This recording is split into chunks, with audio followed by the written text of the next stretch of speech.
വട്ടിയൂർക്കാവിന് സമീപം ചെറിയ കുണ്ണി ഇറയാംകോടിലാണ് ഞാനുള്ളത്. ഇവിടെ ഒരു വീടിന്റെ തറക്കല്ല് ഇടൽ ചടങ്ങാണ് നടന്നത്. ഈ വീടിൻ്റെ ഒരു പ്രത്യേകതയുണ്ട്. കാരണം ഒരു തദ്ദേശ തെരഞ്ഞെടുപ്പിന്റെ പ്രചരണ സമയത്ത് നല്ല ചൂടുള്ളൊരു സമയമാണ്. അതിന്റെ ഇലക്ഷൻ പ്രചരണങ്ങളൊക്കെ ഒരു ഭാഗത്ത് നടക്കുന്നു. ആ പ്രചരണങ്ങൾക്കിടയിൽ നല്ല മഴയുള്ളൊരു ദിവസമാണ് ഞാൻ ഇറയാംകോട്ടിലെ ശ്രുതി എന്ന ഒരു കാൻഡിഡേറ്റിന്റെ വീട്ടിലേക്ക് വരുന്നത്. ശ്രുതി BJP സ്ഥാനാർത്ഥിയായിരുന്നു. ഇറയാംകോട് വാർഡിലെ BJPയുടെ സ്ഥാനാർത്ഥിയായിരുന്നു. ശ്രുതിയുടെ വീട് കണ്ടാൽ നമ്മൾ അക്ഷരാർത്ഥത്തിൽ ഞെട്ടിപ്പോകും. കാരണം അതൊരു വീടെന്ന് പറയാൻ കഴിയില്ല, ഒരു കുടിലാണ്.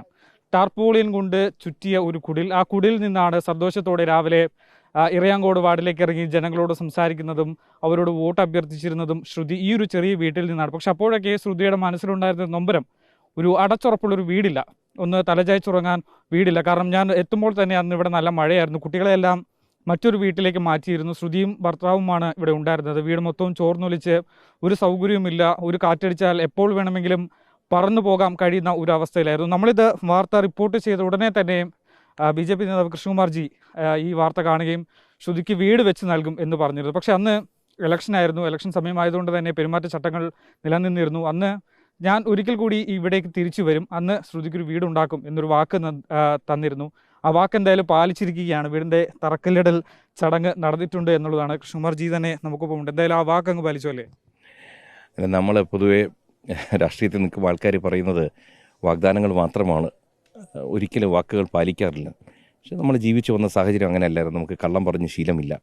പിന്നെ എന്തെങ്കിലും ഈ മോഹങ്ങളും ആശകളും ഒക്കെ നമുക്ക് കിട്ടിയിട്ട് നമുക്ക് നടക്കാതെ പോയ അനുഭവങ്ങൾ ധാരാളമുണ്ട്. അതിൻ്റെ വേദന നമുക്കറിയാം. അപ്പം നമ്മൾ ആർക്കെങ്കിലും ഒരു വാക്ക് കൊടുത്താൽ അത് കൃത്യസമയത്ത് കൃത്യമായി പാലിക്കണം എന്നാണ് മാതാപിതാക്കൾ പഠിപ്പിച്ചിട്ടുള്ളത്, മക്കൾക്കും പറഞ്ഞു കൊടുക്കുന്നത്. പിന്നെ ഇതിനകത്തൊരു ദൈവാധീനമുണ്ട്. കാരണം ഇതിനകത്ത് എൻ്റെയോ ഒന്നുമല്ല നല്ല സമയം നമ്മുടെ ശ്രുതിയുടെയും കുടുംബത്തിൻ്റെ ആയിരിക്കണം. അല്ലെങ്കിൽ ഇത്രയും കൃത്യമായിട്ട് കാര്യങ്ങൾ നടന്നു പോകണമെന്നുണ്ടെങ്കിൽ ഇവരുടെയും നല്ല കാലം വന്നിരിക്കുന്നു. അതാണ് എൻ്റെ കാര്യം.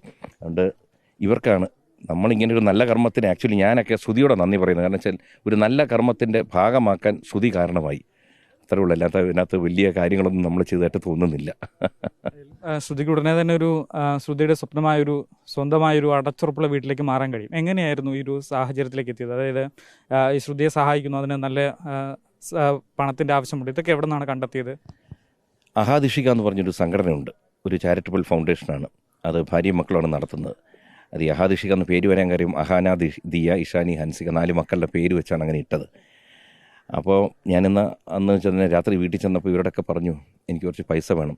ഞാനിത് സ്ഥിരമായിട്ട് പല പരിപാടികളിലും വാങ്ങിക്കുന്നുണ്ട്. അപ്പോൾ ഈ പിള്ളേർക്ക് അവർ കൊണ്ടുവരുന്ന പൈസയുടെ, പക്ഷേ ഞാൻ അവരോട് പറഞ്ഞു കൊടുക്കും, നിങ്ങൾക്ക് എന്തെങ്കിലും 1 രൂപ വരുന്നുണ്ടെങ്കിൽ അത് മുഴുവൻ നമ്മുടെ പൈസയല്ല, ഇതിനകത്തൊരു പങ്ക് നമ്മൾ പുറത്തോട്ട് പോകേണ്ടതുണ്ട്.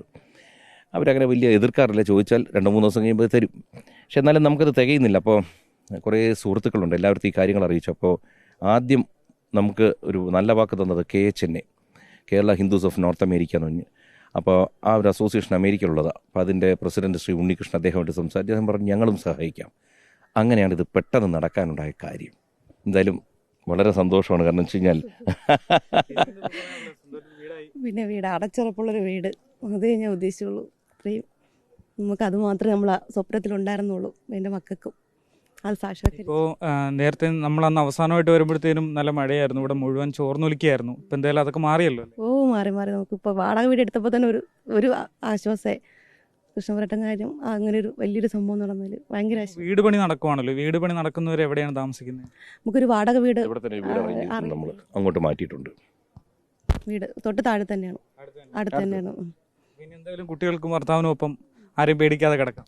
തീർച്ചയായിട്ടും മൃഗങ്ങളെയും ആരെയും പേടിക്കാതെ ധൈര്യമായിട്ട് നമുക്ക് അടച്ചുറപ്പുള്ള വീട്, നമ്മുടെ ദൈവമാണ് നമ്മുടെ. അത്രയ്ക്കുള്ളൊരു വലിയൊരു കടപ്പാട് കുടുംബത്തിനോട് തീർച്ചയായിട്ടും നമുക്കുണ്ട്, മറക്കാൻ പറ്റില്ല. മക്കൾക്ക് എന്താ പറയുള്ളൂ? മക്കളെ ഞാൻ ഇതുവരെ കണ്ടില്ല. അന്ന് ആദ്യമായിട്ട് ഇപ്പോഴാണ് ഞാൻ കാണുന്നത്. എത്രയിലാണ് പഠിക്കുന്നത്? 10ൽ. എങ്ങനെയുണ്ട് പഠിത്തമൊക്കെ? നന്നായിട്ട് പോകുന്നു. ഇനിയിപ്പോൾ സ്വന്തം വീട്ടിൽ ഇരുന്ന് പഠിക്കാം. സന്തോഷമുണ്ട്. എന്താ പറയാനുള്ളത്? സന്തോഷമുണ്ട്. എന്തായാലും ശ്രുതിയും കുടുംബവും സന്തോഷത്തിലാണ് എന്നുള്ളതാണ്. അതിന് ഏറ്റവും വലിയ നന്ദി പറയേണ്ടത് കൃഷ്ണകുമാർജിയോടാണ്. കാരണം അദ്ദേഹമാണ് എന്നിട്ട് 10 ലക്ഷം രൂപയോളം മുതൽ മുടക്കിൽ ഒരു വീട് പണിയുന്നത്. 650 സ്ക്വയർ ഫീറ്റിലാണ് വീട് പണിയുന്നത്. 2 കിടപ്പുമുറികൾ, ഒരു ഹോൾ, ഒരു കിച്ചൺ, ഒരു കോമൺ ബാത്റൂം, അങ്ങനെ ഏതാണ്ട് 10 ലക്ഷം രൂപയുടെ വീടാണ് ഇവിടെ പണിയുന്നത്. 6 മാസത്തിനുള്ളിൽ തന്നെ വീടിൻ്റെ പണിയൊക്കെ പൂർത്തിയാക്കി താക്കോൽ കൈമാറാൻ കഴിയും എന്നൊരു വിശ്വാസത്തിലാണ് ഇവിടെ ഉള്ളത്. അതിവേഗം തന്നെ പണികൾ പുരോഗമിക്കും എന്ന് നമുക്ക് മനസ്സിലാക്കാനും സാധിക്കുന്നുണ്ട്. വീഡിയോ ജേർണലിസ്റ്റ് വിജിത്തൂർ കടവിനൊപ്പം reporter Ashin Diego, in reporter, Thiruvananthapuram.